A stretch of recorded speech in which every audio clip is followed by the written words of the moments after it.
ketiga. Baik, kita masuk ke persamaan distribusi kecepatan dengan perubah bebasnya lebih dari 1.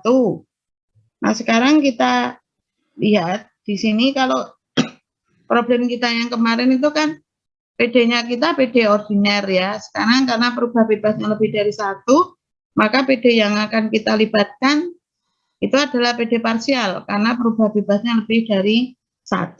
Nah, sekarang kita lihat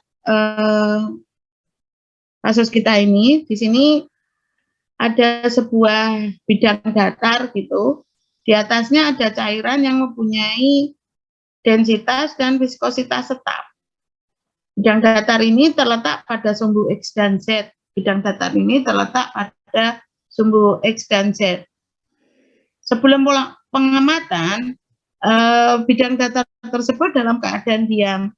Karena bidang datarnya itu diam, maka akibatnya fluida yang ada di atas bidang datar tersebut juga diam. Maka sebelum pengamatan, baik bidang datar maupun fluidanya semuanya dalam keadaan diam. Tetapi begitu mulai dilakukan pengamatan atau ketika waktunya T sama dengan 0, bidang datar tersebut itu digerakkan ke arah X. Bidang datar tersebut digerakkan ke arah X. Akibatnya apa? Maka bidang datar ini bergerak dengan kecepatan tetap sebesar V0. Nanti bisa kita lihat gambarnya. Nah, karena bidang datar kita itu ditarik ke arah X dengan kecepatan sebesar V0, maka akibatnya fluida yang ada di atas bidang datar tersebut juga akan ikut bergerak. Bergeraknya juga ke arah X, tetapi kecepatannya lebih kecil daripada kecepatan dari bidang datar tersebut. Dalam kasus ini kita diminta untuk menentukan persamaan distribusi kecepatan. Karena tadi ya bidang datarnya itu bergerak ke arah X, maka fluidanya juga bergerak ke arah X.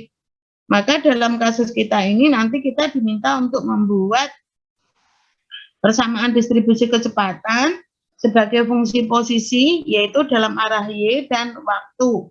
Itu ya. Dengan asumsi apa? Dalam kasus ini tidak ada pengaruh perbedaan ya gravitasi. Nah,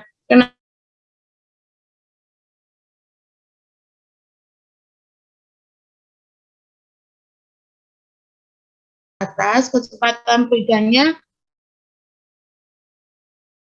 fluida kita ini dalam posisi Y akan terjadi perubahan kecepatan.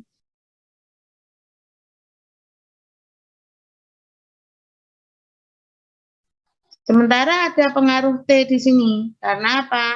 Pengamatan kita dilakukan pada kondisi tidak steady. Itu pengaruh. Kalau kemarin materi kita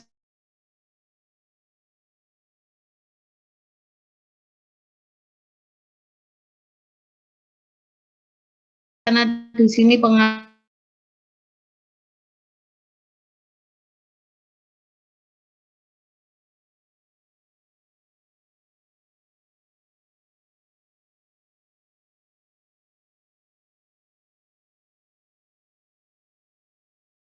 belum mulai dilakukan pengamatan atau ketika T-nya kurang dari 0 bukan waktunya negatif, tidak.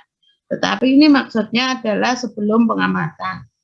Baik bidang datarnya, ini bidang datarnya yang itu ya.